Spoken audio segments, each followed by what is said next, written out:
Hey guys, my name's Max. I am the service technician here at Go Industrial. I'll basically just be walking you guys through what is involved in a servicing and the most common fault parts that do happen to these types of guns. This does range from, your 190s all the way up to 1095. It's pretty transferable through the whole range. But yeah, let's get into it.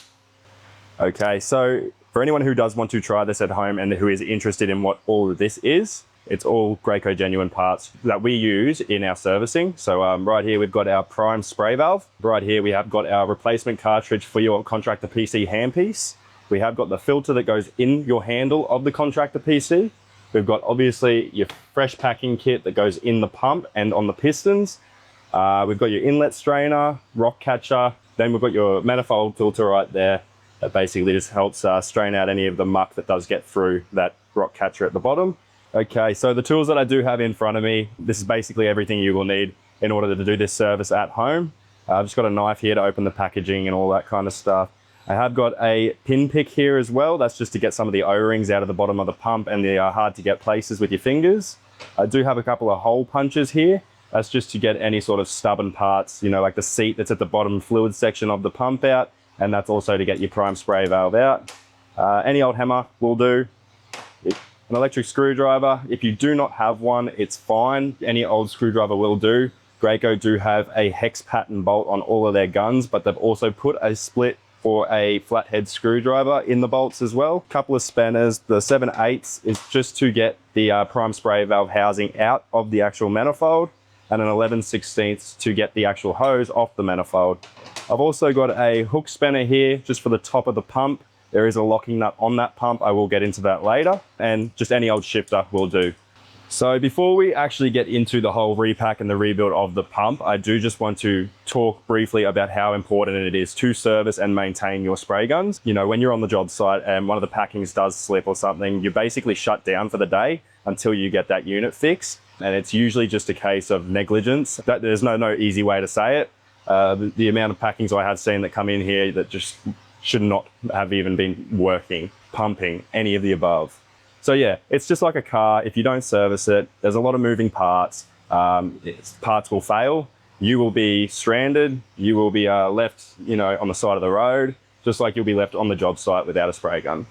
Okay, so before we actually start taking hoses or anything like that out, safety is extremely important with these. These things, as you guys probably know, do pump all the way up to about 3,500 PSI. So yes, always make sure that your prime spray valve is facing down in prime. That basically means that there's no pressure in the lines at all and you're safe to take all these hoses and everything off.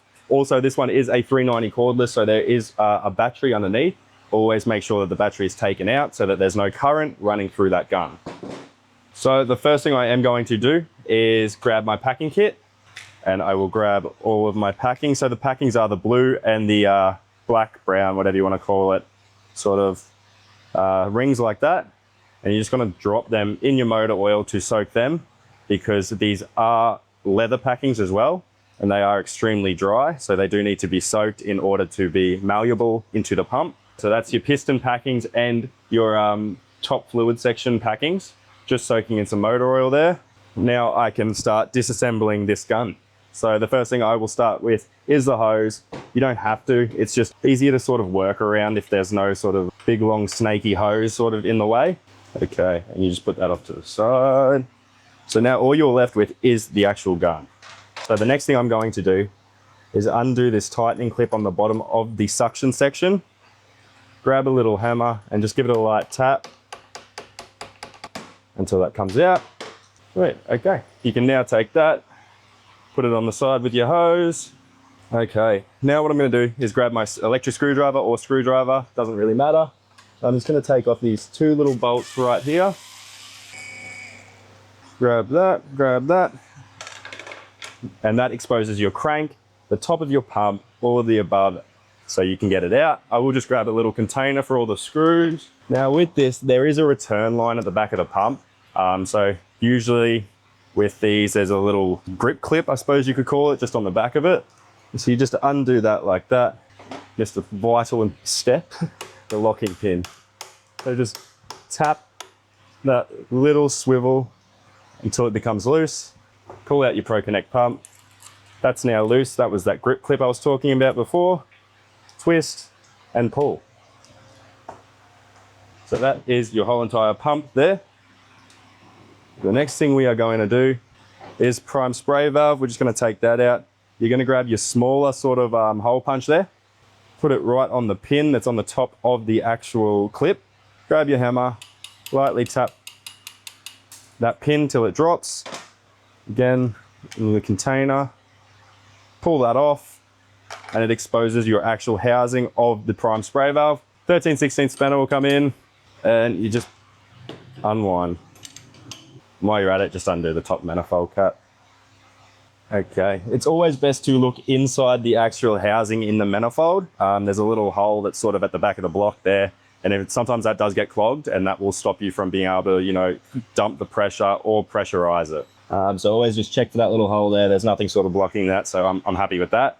But yeah, that's basically everything that you need to take off of the actual machine in order to service one. Okay, so I've taken the pump and the prime spray valve out of the gun now. This is basically where I'm just going to disassemble the pump, disassemble this prime spray valve. The prime spray valve isn't something that needs to be replaced on every service. It's more just a cautionary thing because it is one of the more, you know, prone to failure sort of pieces in the actual gun. All right, so then you're going to grab your 11/16 spanner and you're just going to loosen that up. Now inside the prime spray valve is the actual ball valve that sort of, when you do click it to spray, it closes off any sort of air escaping to the prime hose or anything like that, and that's what creates all your pressure. Stuff does get stuck to the end of that ball valve sometimes and stops you from sort of dumping that pressure or creating that pressure. So that's all I'm doing here, was basically just having a look to see if it does need to be replaced. So I've just pulled the ball valve out of the end of the housing of the prime spray valve. Having a look at that, I can see that the prime spray valve is in probably some of the better condition that I've ever seen. What you're looking for when you do take the actual ball valve out of your prime spray valve is, you know, dull spots, flat spots, any sort of dried paint or buildup that comes into these little holes that are on the outside there, and that hole in the middle. Now we will be disassembling the pump. Usually, you know, you would use a hook spanner to sort of get this one off, but I know that most people who are, you know, at home don't have hook spanners or anything. So I'll just show you an easier way to do it. Clamp it in the vise, not too tight, and just spin it, and it comes out like that. So that's your locking nut for the top packings, the top fluid section packings. So now that that's off, you flip the pump upside down, clamp it on that sort of octagon shape that goes around the pump, grab your hammer, and then start undoing the bottom fluid section. Okay.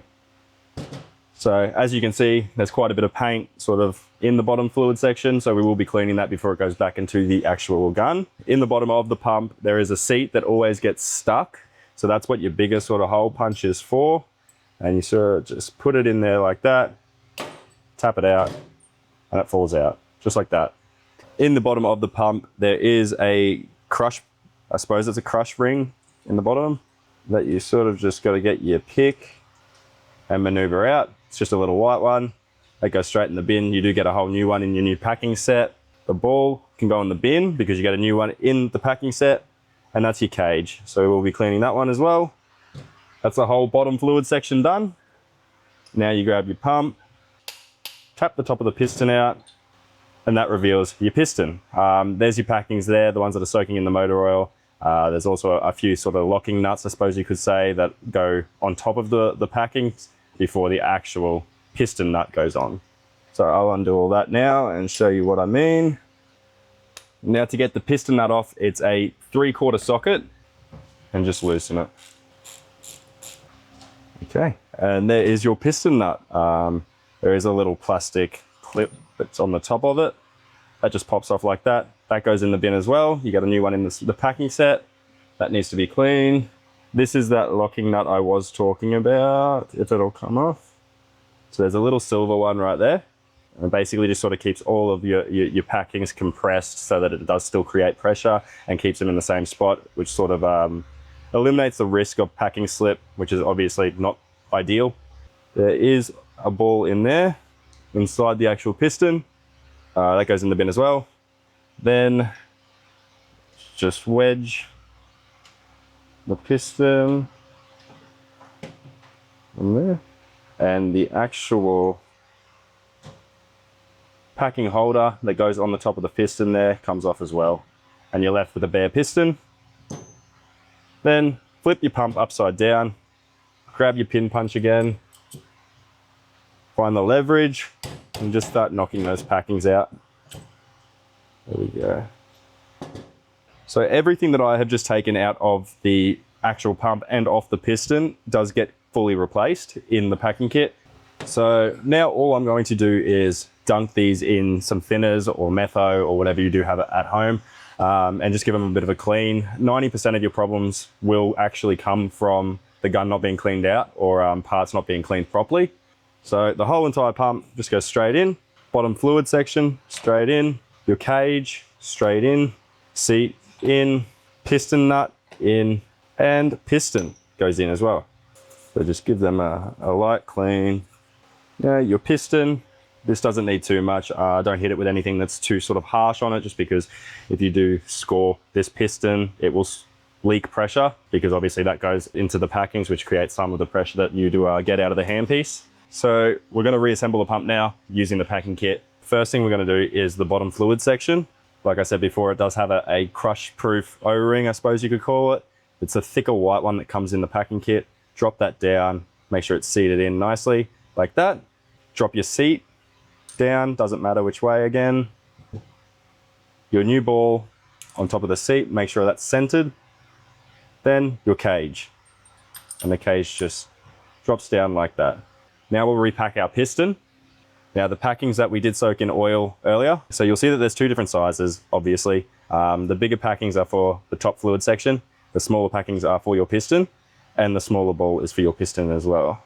So the ball straight into the middle of the piston like that. Go through your packings, find the smallest ones, and make sure that you're doing blue, black, blue, black, blue. So it should look something along the lines of that. Put them aside, grab your housing. Again, it's a little pyramid sort of piece. The long sort of slanted edge faces down on the piston like that, because that groove there helps these seat perfectly. So then you put them straight over the top like that. That locking nut I was talking about earlier that sort of just keeps everything in place and helps the packing sort of stay compressed goes in. Then we have got our piston nut, and that little black thing I popped off earlier right there should just sort of pop on like that. Now you can tighten that up. You don't have to do this up super tight just yet, because this still has to go into the actual pump. That's where you sort of torque it up to spec, or tighten it up. Just because once you tighten this down and it compresses, these packings obviously expand and you won't be able to fit it up that hole. So that's fine, just like that. Now we're going to do the top section of the fluid of the pump. So there's two white bits like that. So that's your bottom sort of seat, I suppose, for the top fluid section packings. That just goes straight down like that. And again, the same pattern. So it's blue, black, blue, black, blue. Goes straight down like that. Press it down, make sure it's seated nicely. Straight in like that. Till your packings are all sort of seated nicely just below that threading. And then your top locking nut for the top fluid section packings goes straight in. Now your locking nut. There's an O-ring just there. Pull that off, and the cap. So the way I do it is I get under the lip there, push down, poke a hole through it without trying not to get your hand, and lift it out, and it exposes that. So then all you got to do is grab this part of the packing kit. That's your O-ring that I just took off. Seat that in nicely. Okay, so O-ring's on there now. That top cap should just be able to press and click in like that. So you're left with that. Then just screw it on. Again, doesn't have to be too tight just yet, just because you have to get that piston through. So the rule of thumb that I've always done is the moment that silver sort of top packing lock nut starts spinning is when it's tight enough to go back in the pump, but not too tight. Grab your pump, piston, push it through just like that, and just tap that in just until the bottom of the piston nut is showing, but then the top of the piston is showing out the top too, because you still need to lock that in place in order to tighten up further. So you just grab it in the top like that. And just tap it the rest of the way through now. Okay, so it should be looking like that. Grab your top locking nut and just tighten these. The bottom of your pump, there is that little slit there, and that's where you will get two different types. So you'll get a rubber one and you will get a white one. Doesn't matter which one you use. I always like the blacks. Sweet, lubricate that threading. Now the bottom fluid section that we put together earlier just screws on like that. And again, just like when we were disassembling, lock that in and tighten that up. You are left with the pump, prime spray valve, that grip clip that I was talking about earlier. Slide that on like that.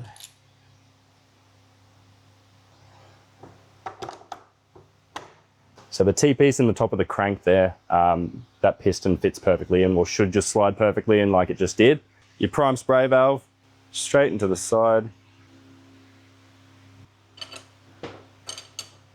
Now you will see that the pin that we knocked out earlier goes through that ball valve in that little hole there. Obviously that's facing a way that we can't sort of lock it into place. So if you just turn it like that, it does just turn. Make sure it's facing up.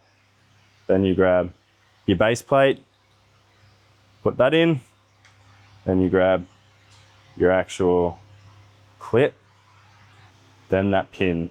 Okay, so that is your prime spray valve in. It's got a nice click to it. Everything's tight and done how it needs to be. Now, old filter off, new filter on. Drop that down. Final sort of steps. Don't lock that pin fully just yet, just because it's extremely hard to get that G grill into the actual pump where it sits like that if it's tightened up too much, because that, as you can see, is on a slant and it won't go in. Then put that in, just like that, and just tighten it up. These little housings for the screws do snap if you do them up too tight, and it just creates a headache for me, really.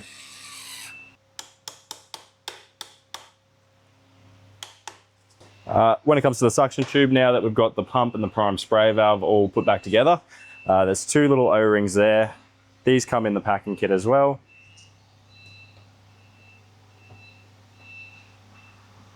Slide them out. Slide them out. Your new O-rings go in, and just second one goes in like that as well. So now that your two O-rings are put on the suction tube there, now it's a filter. I always try and tell anyone who has one of these guns, when it comes to filters, try and quote it into your next job, just because, you know, a new filter could be the difference sort of between you having a gun for the day or not having a gun for the day. Make sure that's on tight. Okay, so now when it comes to installing your suction tube, I do just like to put some Basso on those O-rings. It sort of keeps them nice and hydrated. They don't dry out and crack and all of the above, but it also makes it a lot easier just to slide into the bottom of that pump there. So then angle it in, up it goes, locking nut locks that into place. And that basically concludes how to repack or service a Graco pump. Like I said earlier in the video, it is transferable to most of the other ones as well. So your big 1095, all of that, they still use the same sort of pattern of packings, same sort of O-rings. They're just in a bigger sort of scale. And just to reiterate what I said earlier, servicing is so important on these guns just because of the amount of moving parts. And I hope what I've just shown you in this service bay and what we do when we do service these guns does sort of show you all the different types of moving parts and what can go wrong. I mean, all it takes is one split O-ring and you're off the job for the day. But yeah, I hope I could be of some help to you guys and walk you through sort of what you need to know when it comes to repacking a Graco Quick Connect pump. Thanks, guys.